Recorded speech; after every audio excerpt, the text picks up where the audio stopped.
Hi, welcome again to Dr. Mass's channel. Let's learn how to plant our foods without soil.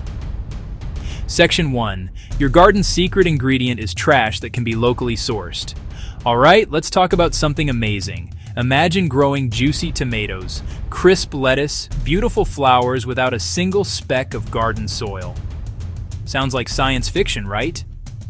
Well, it's not. The secret ingredient might be sitting in a pile on a farm right down the road, turning waste into soil-free gold. Game changer for everyone. City dwellers with a tiny balcony, small-scale farmers. It's cheaper, it's lighter, it's planet-friendly. Think about your back. Hauling heavy bags up to a rooftop is a workout. Soilless mixes are lightweight, a total breeze. Perfect for pots planters, vertical balcony gardens. You get to be the boss. Create the perfect home for roots. Right air and water. Regular soil can be a guessing game. It's a win-win-win. Use materials people throw away. Coconut husks, sugarcane fibers, rice hulls. Save money. Section 2. Unlocking the treasure. Meet your new best friends. Let's break down these amazing materials. First up, we have coconut waste, cocoa peat. Think of cocoa peat as a super absorbent sponge. It can hold a ton of water so your plants won't get thirsty. It's fluffy enough to let roots breathe. Its pH is usually right in that sweet spot that most plants love, making it a fantastic base for any mix. Coir husks. Coir husks are the chunkier bits, great for creating air pockets and preventing compaction. Just give them a good rinse before using to wash away any excess salts. Next on our list is sugarcane waste, bagasse. After pressing sugarcane, the dry fibrous material left is called bagasse. It's a champion of aeration and drainage. Compost it for a few weeks and it becomes a light, fluffy foundation. Filter cake.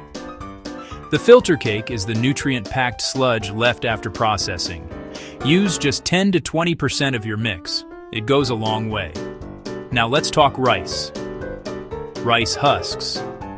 Rice husks, the papery shells around each grain, are miracle workers for drainage. They're packed with silica, which is like a vitamin for your plants that helps them grow strong and sturdy.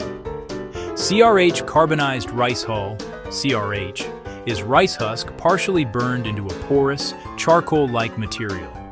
It's a low-cost substitute for perlite, helping to keep the mix light and airy while holding on to some moisture and nutrients. Section 3. Proof in the potting. Seeing is believing. So you might be thinking, this all sounds great, John, but does it actually work? That is a fair question. And the answer is a resounding yes. All across the world, gardeners and small farmers are ditching their shovels and embracing local waste materials. They are sharing pictures of thick, white root systems. Cocoa peat woven through roots. Rice hull mixes woven through roots. This isn't a one-off experiment. The proof is in the potting mix. Let's get specific. Gardeners using a base of cocoa peat report container plants surviving heat waves better. Cocoa peat holds moisture and releases it slowly. Less watering, less stress. People add rice hulls or crushed corn cob to their mixes. For plants like tomatoes and peppers, they notice a huge reduction in root rot. Those materials create air channels. Water doesn't pool at the bottom. It's simple physics, and it works beautifully. And what about nutrients? Composted manure comes in. Filter cake comes in. Growers use these instead of harsh chemical fertilizers. The result, slow, steady growth and more resilient plants. The compost feeds the plant and a universe of beneficial microbes in the mix. Your plants aren't just surviving, they're thriving in a community of helpful microorganisms. It's like a party in your planter. Okay, time to get mixing. Here are 6 simple recipes you can whip up today. Remember, these are just starting points. Feel free to experiment. First up, a perfect vegetable seedling mix. 60% cocoa peat, 30% carbonized rice hull or regular rice hulls, 10% good quality compost. This blend holds just enough water to keep seedlings happy without being too wet. and the CRH provides a perfect, airy structure for delicate new roots to explore and grow strong. It's the perfect nursery for your baby plants. Next, let's make a fantastic, low-cost local mix that uses whatever is abundant in your area.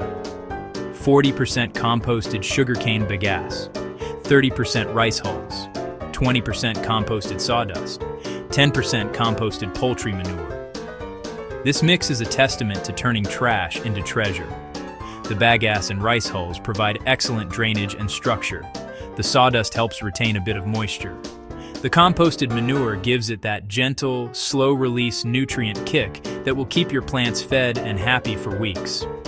For those of you growing heavy-feeding plants like tomatoes or peppers, you'll want the premium fruiting mix. 50% cocoa peat for that moisture-holding capacity, 20% rice hulls for aeration, 20% rich compost, and a special 10% boost of vermicompost, worm castings.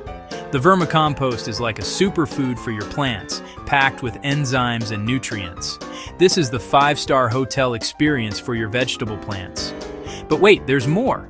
How about a super simple hydroponic container mix? 70% cocoa peat, 30% rice hulls. Now that you have your materials, there's one small step that can make a huge difference, especially for your baby seedlings. It's sterilization. This sounds complicated, but I promise it's super easy. The goal is just to get rid of any pesky, unwanted guests, weed seeds, pests, plant diseases that might be hiding in your materials. Taking a few minutes to do this can save you a lot of headaches and give your plants the clean, safe start they deserve. It's like washing your hands before you cook a meal. A simple habit for a great result. The first method is the easiest. It uses the most powerful tool we have, the sun. It's called solarization. Moisten your mix just a little bit, seal it up in a clear plastic bag, seal it up in a black plastic bag, leave it out in the full hot sun for about 3 to 5 days.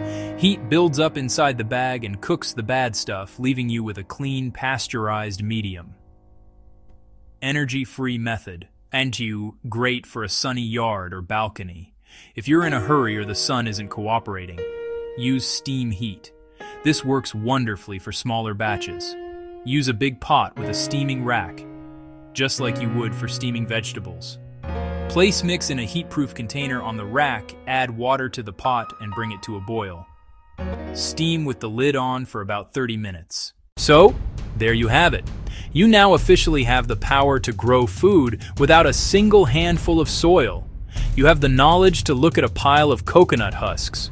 You have the knowledge to look at a pile of sugarcane fibers. You see not waste, but potential. You see a thriving garden.